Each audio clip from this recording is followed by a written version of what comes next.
Bwana Yesu asifiwe. Karibu katika ibada ya asubuhi ya Anza Siku na Bwana inayokuja kwako nami Pastor Miamba, na leo ni siku ya Ijumaa. Tunaenda mbele za Bwana kwa shukran. Ni desturi ya kwenda mbele za Mungu kumshukuru kwa matendo makubwa aliyoyatenda kwa wiki nzima.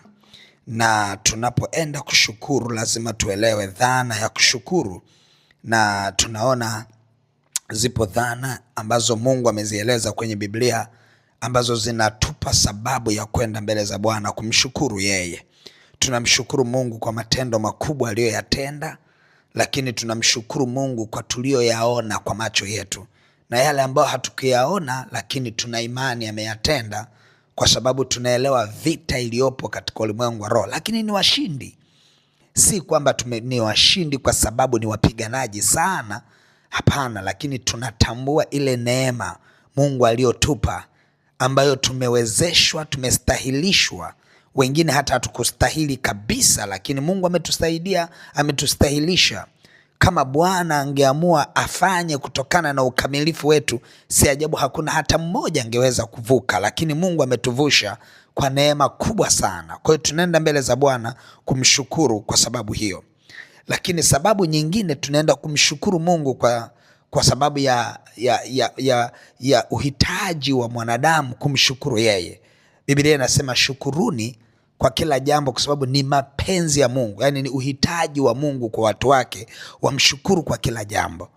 Kwa hiyo tunaenda kumshukuru kwa yale ambayo tunayafurahia, ambayo Mungu ameyatenda, lakini tunaenda kumshukuru hata kwa yale ambayo hatujayaona katika macho ya damu na nyama. Sasa kwa nini tunaenda kumshukuru kwa mambo yote? Kwa sababu hata yale ambayo hayajaonekana shukrani inayaleta. Tunaona kuna kanuni ya ongezeko kwenye kushukuru.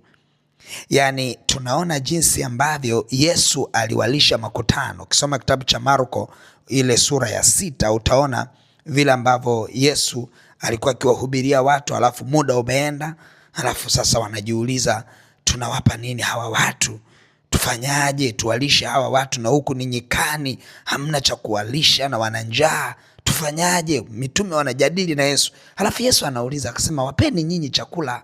Msianze kuuliza watu wakajitafutia chakula, wapeni ninyi chakula. Halafu sasa akasema, tunafanyaje? Akasema, mna nini? Anasema, mna nini? Sasa angalia jinsi ambavyo Yesu anauliza. Ukianza kusoma ule mstari wa 37 kitabu cha Marko sura ya 6, anasema akajibu akawaambia, wapeni ninyi chakula. Wakamwambia, je, twende tukanunue mikate ya dinari 200 ili tuwape? Anasema hivi, akawaambia, mnayo mikate mingapi? Yesu anatafuta walichonacho. Yaani ni nini wako nacho? Yaani anatafuta kidogo walichonacho. Yaani Yesu akija kwenye maisha yako anataka kile kidogo ulichonacho, anakiangalia kile. Anasema hivi, akawaambia, mna mikate mingapi? Nendeni mkatazame. Walipokwisha kujua wakasema 5 na samaki 2.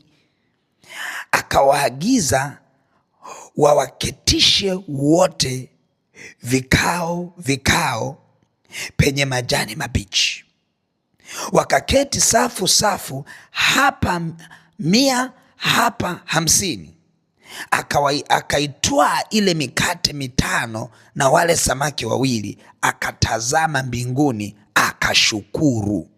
Akatazama mbinguni akashukuru.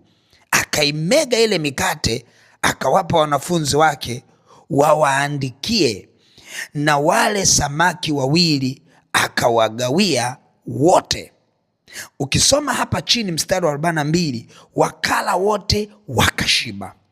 Angalia, kuna utoshelevu hapa.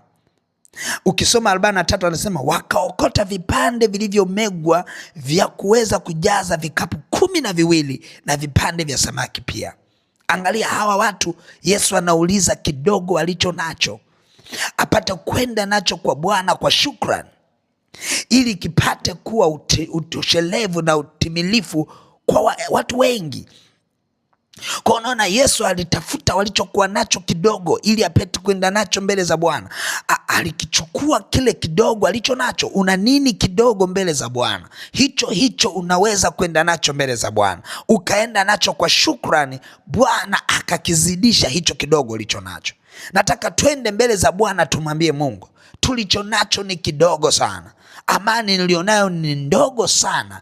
Afya nilionayo ni ndogo sana. Hebu nenda nayo kwa Bwana kwa shukrani.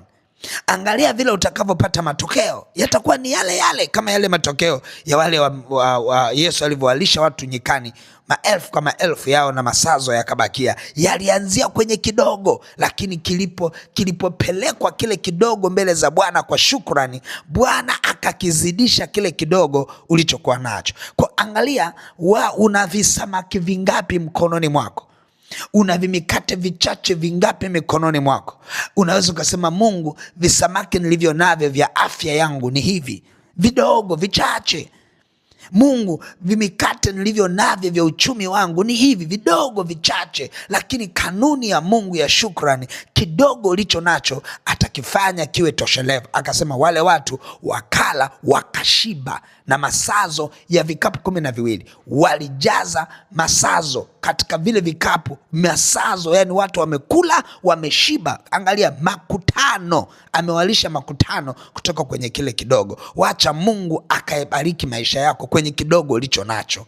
Wacha Mungu aone hicho kidogo ulicho nacho. Mwambie Mungu, hiki ndicho kidogo nilicho nacho. Hii nyumba ni kitu kidogo, ama aka kiwanja ni kitu kadogo. Ninajua kutokea hapa utanibariki, ninajua kutokea hapa utaniinua. Mungu liye hai, ninayo afya ndogo tu, si kwamba nashindwa kunyanyuka, ninanyanyuka, lakini ndani ya mwili wangu kuna kitu hakijakaa sawa. Mungu ataanzia kwenye kidogo ulicho nacho. Unamwambia Mungu, ninaomba ukanipe amani. Kidogo nilio nayo ni hii, lakini ninahitaji Mungu na kushukuru. Utakaposhukuru kwa amani ndogo ulio nayo, utapata amani timilifu. Utakaposhukuru kwa furaha chache kidogo ulio nayo, utapata furaha timilifu. Utakaposhukuru kwa uchumi mdogo ulio nao, utapata uchumi timilifu. Utakaposhukuru kwa chochote kidogo ulicho nacho, utapata kilicho kamili. Ni kanuni ya Mungu wetu. Kwa nataka twende mbele za Bwana tumshukuru Mungu. Usiseme ninamshukuru Mungu kwa lipi? Sikiliza, ipo sababu mpendwa, ipo sababu. Uhai wako ni sababu ya kwenda mbele za Bwana. Kidogo ulicho nacho ni sababu ya kwenda mbele za Bwana. Sio wote wameamka leo, sio wote wameamka. Kuna watu ambao wanakufa lakini walikuwa wazima kabisa jana. Sisi kuamka leo ni neema. Sisi kuamka leo ni neema. Unaweza kukuta kuna kitu kinakutokea leo hii unakuwa mshindi kwa sababu ya neema tuliopewa. Tunaishukuru hii neema Mungu aliyotupa ya uhai. Tunaishukuru hii neema Mungu ametupa kwa afya. Usiangalie yale ambayo hayajatokea, angalia yale yaliyotokea madogo, ya kupe sababu ya kwenda mbele za Bwana kwa shukrani. Kwa hakika yake utapokea iliyo kamili. Nataka tuende mbele za Bwana. Baba mtakatifu, katika jina la Yesu Kristo wa Nazareti, ninakuja mbele zako kwa moyo wa kukushukuru wewe. Ninakushukuru kwa matendo yako makubwa, na kushukuru mfalme wa amani kwa jinsi ulivyo. Ninakushukuru kwa jinsi ambavyo umetusaidia wiki nzima hii kukuona wewe kwenye kila kona ya maisha yetu. Tunakushukuru kwa yale tuliyoyaona, tunakushukuru kwa yale ambayo hatujayaona kwa macho ya damu na nyama. Tunakushukuru kwa kila jambo katika maisha yetu. Tunakushukuru kwa maana tunayo sababu. Kuna nyakati tunaona kabisa kuangamia, lakini tunalindwa na nguvu zako. Kuna nyakati tunaona kuaibika, lakini aibu inatuondoka kwa neema yako. Mungu liye hai, ipo sababu ya kuja mbele zako na kukushukuru we Mungu wa kweli. Tunakushukuru kwa matendo yako makuu. Tunakushukuru kwa namna ulivyo. Tunakushukuru kwa uaminifu wako. Tunakushukuru kwa ushindi ulioachilia ndani yetu, Bwana. Hivi tulivyo ni uaminifu wako Mungu wa kweli. Tunakushukuru kwa ajili ya familia zetu. Tunakushukuru kwa ajili ya watoto wetu. Tunakushukuru kwa ajili ya biashara zetu. Tunakushukuru kwa ajili ya kazi zetu. Mungu liye hai, asante kwa ajili ya afya uliotupa. Mungu liye hai, asante kwa ajili ya afya ya watoto wetu na familia zetu. Mungu, tunakushukuru kwa namna unavyoachilia wema na uaminifu kwetu. Asante kwa vile vile ambavyo unatulinda, unatupigania,